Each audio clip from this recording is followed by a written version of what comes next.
तो आज मैं आपको एक अनोखी रहस्यमय कहानी सुनाऊंगी। अगर आप चैनल पर नए हैं तो अभी सब्सक्राइब कर ले, क्योंकि यह मेरा दूसरा नया चैनल है। तथा कहानी पूरा देखे, अंत में एक अनोखा रहस्य छुपा है। धन्यवाद। तो सुनिए। एक हरे भरे गांव में, जहां छोटी पहाड़ी पर एक प्राचीन शिव मंदिर था, माधव नाम का एक कुशल शिल्पकार रहता था। माधव पत्थरों को तराशने में माहिर था। उसके हाथों में जैसे जादू था, वह कठोर पत्थर में भी जीवन भर देता था। हालांकि माधव बहुत गरीब था और उसके पास अपने लिए एक पक्का मकान भी नहीं था। वह शिव का परम भक्त था और उसकी सबसे बड़ी इच्छा थी कि वो अपने हाथों से महादेव के लिए एक अनुपम प्रतिमा गढ़े। श्रावण मास चल रहा था। माधव हर सोमवार को भोर होते ही पहाड़ी पर चढ़कर मंदिर जाता और अपनी श्रद्धा अनुसार जल चढ़ाकर आता। तीसरा सोमवार आने वाला था और माधव के मन में एक विचार आया। उसने सोचा, मैं अपनी कला से महादेव को क्या अर्पित करूं? उसके पास कोई कीमती वस्तु नहीं थी, न ही अच्छा पत्थर। तीसरे सोमवार की सुबह जब माधव मंदिर की ओर जा रहा था, तो उसकी नजर पहाड़ी के बीच में एक पुराने विशाल वृक्ष पर पड़ी। ये वृक्ष बहुत ही अद्भुत था। इसकी जड़ें गहरी थीं, पत्तियां इतनी घनी थीं कि सूरज की रोशनी मुश्किल से जमीन तक पहुंच पाती थी, और इसकी बड़ी ही शाखाएं इतनी मजबूत थीं कि वे सदियों से तूफान और बारिश को झेल रही थीं। लेकिन सबसे अनोखी बात ये थी कि इस वृक्ष के तने में प्राकृतिक रूप से शिवलिंग जैसी एक आकृति उभरी हुई थी। यह आकृति इतनी स्पष्ट थी कि दूर से भी महादेव की उपस्थिति का आभास कराती थी। माधव उस वृक्ष को देखकर मंत्रमुग्ध हो गया। उसने सोचा, ये तो साक्षात देव वृक्ष है। महादेव स्वयं यहाँ लिंग रूप में प्रकट हुए हैं।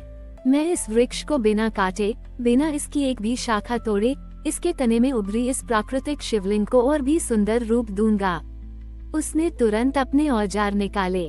सुबह से शाम तक बिना खाए पिए माधव ने उस वृक्ष के तने पर उभरी शिवलिंग की आकृति को बड़े ध्यान और श्रद्धा से तराशा। वो एक भी अनावश्यक कट नहीं लगा रहा था, बस प्राकृतिक आकृति को निखार रहा था। उसके माथे पर पसीना था, लेकिन मन में असीम शांति और भक्ति थी। जैसे जैसे वह काम करता गया, उस आकृति से एक दिव्य सुगंध निकलने लगी, जिसने पूरे जंगल को सुगंधित कर दिया। जब सूर्यास्त हुआ तो माधव ने अपना काम समाप्त किया। वृक्ष के तने में उभरा वह प्राकृतिक शिवलिंग अब एक अनुपम कलाकृति बन चुका था। वो इतना सजीव लग रहा था कि मानो अभी महादेव प्रकट हो जाएंगे। माधव ने अपने हाथों से उस शिवलिंग पर पहाड़ी जल चढ़ाया और आंखें बंद कर लीं। तभी पूरे जंगल में एक दिव्य प्रकाश फैल गया। प्रकाश के बीच से एक आकाशवाणी गूंजी, हे माधव, तूने अपनी कला, अपनी श्रद्धा और प्रकृति के प्रति अपने सम्मान से मुझे प्रसन्न किया है। तूने किसी पत्थर को काट कर नहीं, बल्कि मुझे प्रकृति के हृदय में पहचान कर मेरी सेवा की है। तेरी भक्ति ही तेरी सबसे बड़ी दौलत है। गांव के लोग जो मंदिर में पूजा कर रहे थे, उन्होंने भी उस प्रकाश और ध्वनि को देखा सुना। वे सभी दौड़कर पहाड़ी पर आए। उन्होंने देखा कि माधव उस अद्भुत वृक्ष के पास शांत खड़ा था और वृक्ष का तना एक दैवीय शिवलिंग में बदल चुका था।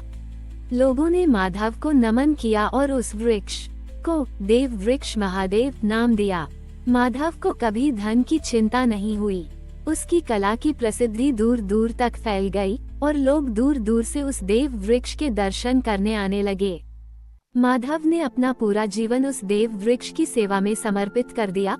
उसके चारों ओर एक सुंदर चबूतरा बनवाया और पास में एक छोटा आश्रम बनाकर भक्तों की सेवा करने लगा। ये कहानी हमें सिखाती है कि सच्ची भक्ति केवल औपचारिक पूजा पाठ में नहीं, बल्कि प्रकृति के सम्मान, अपनी कला को ईश्वर को समर्पित करने और निस्वार्थ भाव से कर्म करने में भी निहित है। श्रावण के तीसरे सोमवार को देव वृक्ष महादेव और माधव की यह कथा आज भी लोगों को प्रकृति और भक्ति के अनोखे संबंध की याद दिलाती है। देव वृक्ष महादेव की महिमा और शिल्पकार माधव की निस्वार्थ भक्ति की ख्याति दूर दूर तक फैल चुकी थी। गांव ही नहीं, बल्कि पड़ोसी राज्यों से भी लोग इस अनोखे शिवलिंग के दर्शन के लिए आने लगे। माधव ने अपने आश्रम को भक्तों के लिए खोल दिया था, जहां सभी का आदर सत्कार होता था। वो कभी किसी से कोई दान दक्षिणा नहीं लेता था, बस लोगों को ये सिखाता था कि प्रकृति ही ईश्वर का सबसे बड़ा रूप है और उसकी सेवा करना ही सच्ची उपासना है। एक दिन राज्य का महाराजा विक्रमादित्य, जो अपनी धार्मिक प्रवृत्ति और न्यायप्रियता के लिए जाने जाते थे, देव वृक्ष महादेव के बारे में सुनकर वहां आए। उन्होंने माधव द्वारा तराशे गए उस प्राकृतिक शिवलिंग को देखा और उसकी दिव्यता से अभिभूत हो गए।